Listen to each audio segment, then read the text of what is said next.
एक लड़की होती है जो कि तकरीबन 5-6 दिनों से जो मुंबई का एक हॉस्पिटल होता है उसमें एडमिट होती है। और उसके जो भी डॉक्टरों का स्टाफ होता है इसको देख रहा होता है, इसका ट्रीटमेंट कर रहा होता है। दरअसल वो सभी महिलाएं होती हैं और चाहे वहाँ पे उसकी देखभाल करने वाला जो भी व्यक्ति होता है वो महिलाएं होती हैं, और चाहे वो उस रूम की साफ़ सफाई करने वाला जो भी व्यक्ति होता है वो खासकर महिलाएं ही होती हैं। वहाँ पे पुरुष नाम का कोई भी व्यक्ति नहीं होता है। दरअसल वो जो लड़की होती है उसकी उम्र तकरीबन 14 साल के करीब होती है, और पुरुष जाति से उसको इस प्रकार की नफ़रत हो जाती है कि पुरुष को देखते ही वो उसके मन में एक हलचल सी उठने लगती है, और वो ज़ोर ज़ोर से उसकी जो सांसें होती हैं चलने लगती हैं, चीखने लगती है, चिल्लाने लगती है। और इसलिए जो पुलिस स्टाफ होता है, जो मेडिकल प्रबंधन होता है, वो उसके पास में लेडी डॉक्टर और लेडी स्टाफ ही रखता है। और इसके पीछे जो घटनाक्रम घटित होता है वो जब लोगों को पता चलता है, हालांकि ये जो घटनाक्रम होता है, ये जो वाक़या होता है ज़्यादा वायरल नहीं हुआ था उस समय, और ना ही इसको न्यूज़पेपर या टीवी चैनलों के माध्यम से दिखाया गया था। लेकिन इस लड़की के बारे में, इसके साथ में घटित जो घटनाक्रम होता है वो जब लोगों को पता चलता है तो काफ़ी कष्ट होता है लोगों को, और हर एक आदमी ये सोचने में मजबूर हो जाता है कि वो 14 साल की लड़की, जिसे शायद अच्छी तरह से ये भी नहीं मालूम होता है कि क्या अच्छा है क्या बुरा है, और कहाँ हमको जाना चाहिए कहाँ नहीं जाना चाहिए, किस आदमी पे विश्वास करना चाहिए किस आदमी पे विश्वास नहीं करना चाहिए। लेकिन उसके साथ में जो घटनाक्रम घटित हो जाता है तो हकीकत में उस घटनाक्रम से हर एक व्यक्ति झकझोर जाता है, हर एक आदमी को कष्ट होता है आत्मीयता के तौर पे, जो इसके बारे में खबर जानता है कि इसके साथ में इतनी दर्दनाक घटना घटित हुई है। तो मित्रों, आज के माध्यम से, आज की कहानी के माध्यम से दरअसल हम जानने का प्रयास करेंगे कि वो जो 14 साल की लड़की होती है तो हकीकत में उसके साथ में ऐसा कौन सा वाक़या घटित होता है जिसकी गूंज सारे भारतवर्ष में सुनाई देती है। और शायद ये निर्भया जो दिल्ली का एक रेप कांड हुआ था उसका पार्ट 2 अगर जो मान लिया जाए तो कहीं गलत नहीं होगा। मित्रों नमस्कार, शास्त्रीय काल, आदाब, राम राम। मैं मुकेश मिश्रा। मित्रों, मेरे आज के इस न्यूज़ एपिसोड में आप सभी लोगों का बहुत बहुत हार्दिक स्वागत, अभिनंदन और आत्मीयता के तौर पे बहुत बहुत प्यार और आपके स्वर्णिम भविष्य की कामना। मित्रों, आज की जो सच्ची घटना है, ये सच्ची घटना महाराष्ट्र प्रदेश का एक ज़िला पड़ता है पुणे, और पुणे का एक पुलिस स्टेशन पड़ता है जिसका नाम है बनवाड़ी। और बनवाड़ी पुलिस स्टेशन के अंतर्गत एक गांव आता है। वहाँ की एक 14 साल की रहने वाली एक लड़की होती है। वो 31 अगस्त 2022 का ये वाक़या होता है। वो रेलवे स्टेशन पे जाती है और वहाँ पे अपने दोस्त का इंतज़ार कर रही होती है, जो कि इसको मिलने के लिए बोलता है। हालांकि काफ़ी देर तक वेट करती है, उसका इंतज़ार करती है, लेकिन वो दोस्त मिलने के लिए नहीं आता है। तो फिर ये परेशान होके हाथ थक के वहीं भी बैठ जाती है। और उसके बाद में जब ये बैठी होती है वहाँ पे, तो वहाँ से एक ऑटो चालक गुजरता है, उसकी नज़र इस लड़की पे पड़ती है।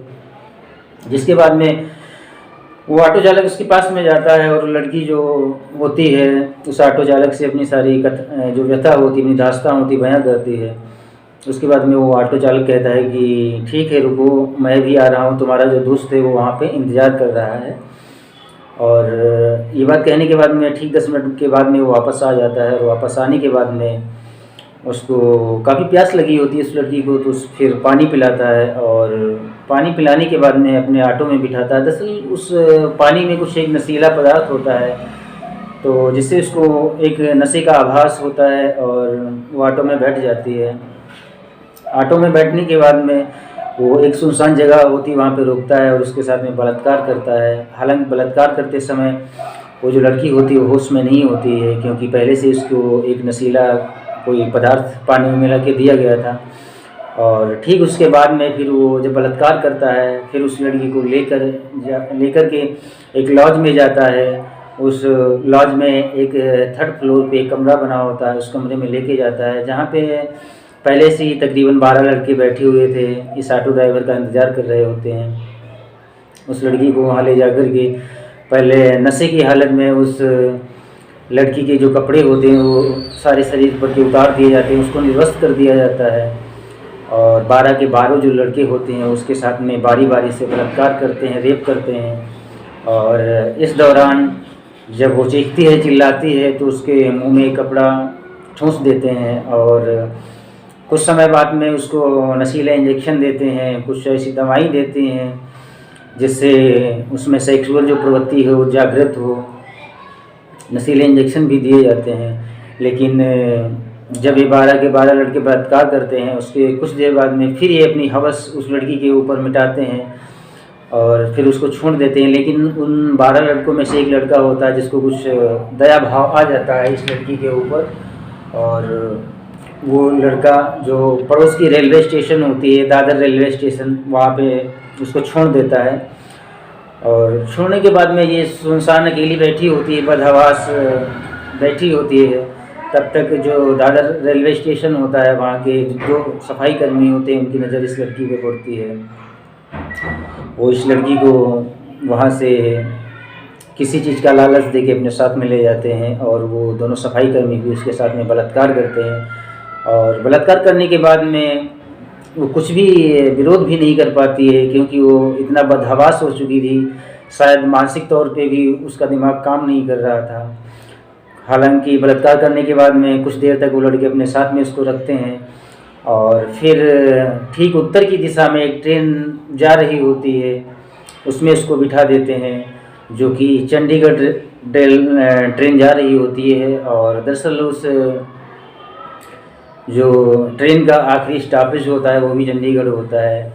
चंडीगढ़ जब ये जा रही होती है तो न जाने कितने लोगों की नज़र इस पे पड़ी होगी, लेकिन किसी भी व्यक्ति ने उस लड़की से पूछने का प्रयास नहीं किया, जानकारी लेने का प्रयास नहीं किया कि दरअसल उसके साथ में क्या घटनाक्रम गुजरा है। जबकि वो दुबकी मार के, सिसकी मार के ट्रेन की एक सीट पे बैठी हुई थी, लेकिन किसी भी व्यक्ति ने ये जानने का प्रयास नहीं किया।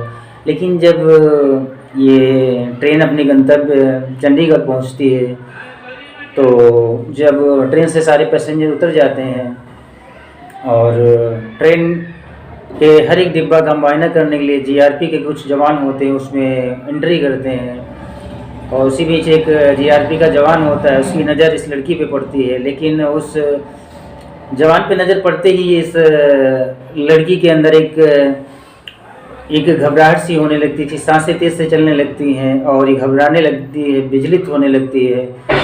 लेकिन जाहिर सी बात है, भले वो पुलिस का एक जवान था, लेकिन वर्दी में था तो एक इंसान ही, क्योंकि पहले से ही उसको पुरुष जाति से नफरत हो चुकी थी।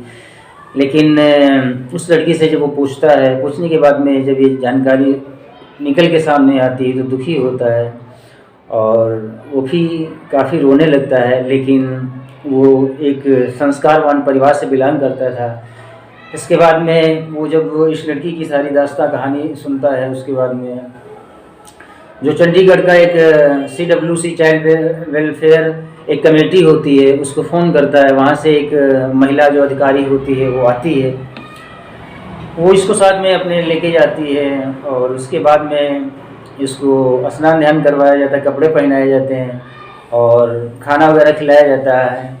हर एक माँ का वो दायित्व वो महिला अधिकारी निभाती है इस लड़की के साथ में, जो एक माँ अपनी संतान के साथ में निभाती है। ऐसा लाड़ प्यार देखने के बाद में ये जो लड़की होती है उस औरत से घुल मिल जाती है और अपनी सारी दास्तां बयां करती है।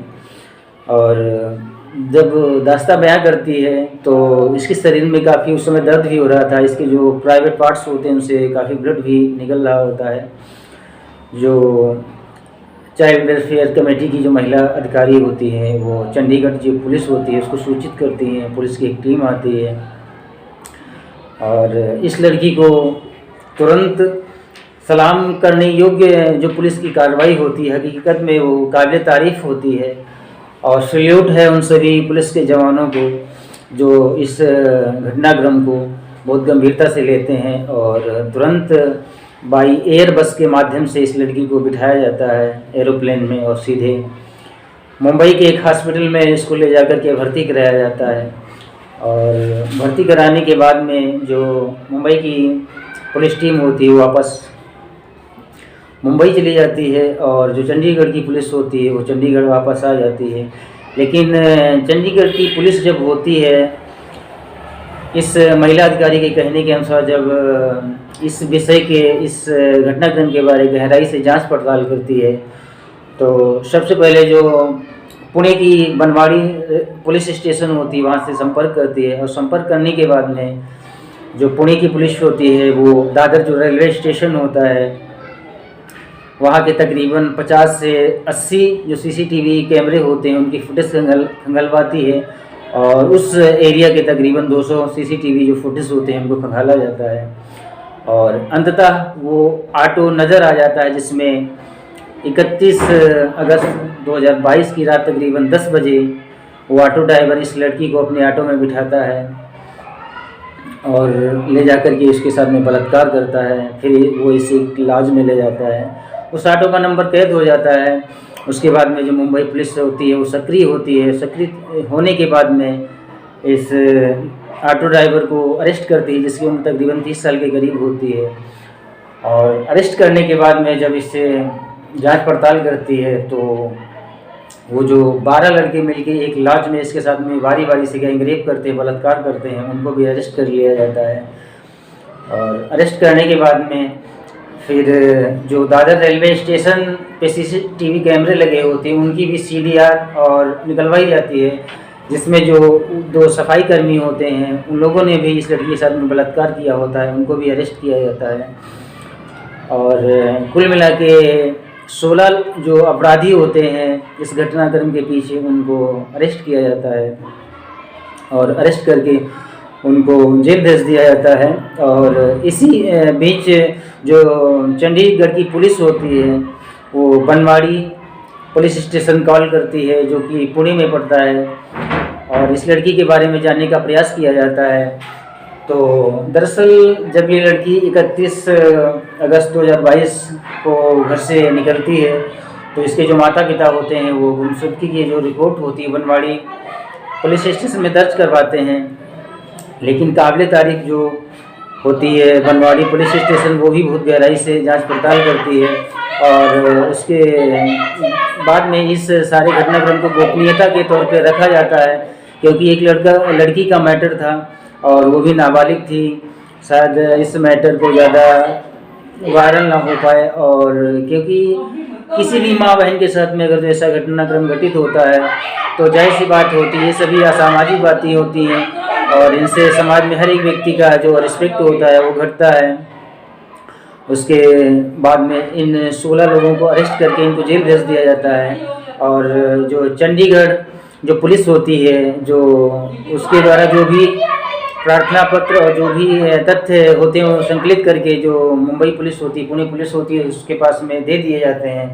और इसमें जो कि मुंबई की पुलिस होती है वो उसका एक कहना होता है कि इस केस को, इस घटनाक्रम, इस वाक़या को फास्ट ट्रैक जो कोर्ट होता है उसमें ले जाएंगे, और जल्दी से जल्दी ये हमारा इसमें प्रयास रहेगा कि इसके केस के और इस घटनाक्रम के पीछे जितने भी अपराधी हैं उनको जल्द से जल्द एक कठिन से कठिन जो सज़ा होती है वो इनको दिलवाई जा सके। हालांकि ये जो घटनाक्रम और जो वाक़या है तकरीबन इसको 3 से 4 साल हो रहे हैं, और उसके बाद में जब हमने न्यूज़पेपर और नेट और न्यूज़ चैनलों से जानकारी निकाली तो उसमें ये खबर सामने निकल के आई कि इसके जो भी 16 अपराधी होते हैं इस घटनाक्रम के पीछे, और 14 साल की जो लड़की होती है जिसके साथ में सब लोग बारी बारी से गैंगरेप करते हैं और ऐसा जघन्य अपराध करते हैं, उनको सभी लोगों को जो पुणे की फास्ट ट्रैक कोर्ट होती है उसके द्वारा आजीवन कारावास की सज़ा सुनाई जाती है। लेकिन मित्रों, कोई भी लड़की होती है अगर निसहाय अवस्था में कहीं भी बैठी हो, चाहे हमारी बहन हो या हमारे माँ के समान हो, किसी भी व्यक्ति के हृदय में ऐसे विचार, ऐसे बेविचार नहीं आने चाहिए कि उसके साथ में जो बलात्कार जैसा एक जघन्य अपराध है, जो कृत्य है, वो कर दिया जाता है। ये सभी बहुत ही अनलीगल बातें होती हैं, और सल्यूट है उस CWC जो चाइल्ड वेलफेयर सोसाइटी की जो महिला अधिकारी होती है उसको, और सैल्यूट है उस GRP का जो जवान होता है जो चंडीगढ़ में उस लड़की को मिलता है, और सैल्यूट है उस चंडीगढ़ की पुलिस को, सैल्यूट है उस पुणे की पुलिस को जो इस गंभीरता को बहुत ही गहराई से लेती है और इसको किसी भी प्रकार से वायरल नहीं होने देती है, और उस बहन और उस लड़की को न्याय मिलता है। तो मित्रों, इस कहानी और इस घटनाक्रम को आप सभी लोगों को सुनाने का मेरा ये इरादा आप सभी लोगों को कतई नहीं है कि आपको कष्ट हो, आपको पीड़ा हो और आप दुखी हों। इस घटनाक्रम और इस वाक़या को आप सभी लोगों को सुनाने का मेरा इरादा मेन यही है कि आप सब लोग सजग हों, दूरदर्शी हों, परिपक्व बने, मैच्योर बने और सजग रहें। तो मित्रों, अपना ख्याल रखिए। आशा करते हैं आप सब लोग स्वस्थ होंगे, मस्त होंगे। मित्रों, इस एपिसोड में इतना ही। मिलते हैं नेक्स्ट एपिसोड में, इससे ज़्यादा कहीं यूनिक दिखाने का प्रयास करेंगे। तब तक के लिए आप सभी लोगों को बहुत बहुत हार्दिक शुभकामनाएं, ढेर सारा प्यार और आपके स्वर्णिम भविष्य की कामना। मित्रों, जय हिंद, जय भारत।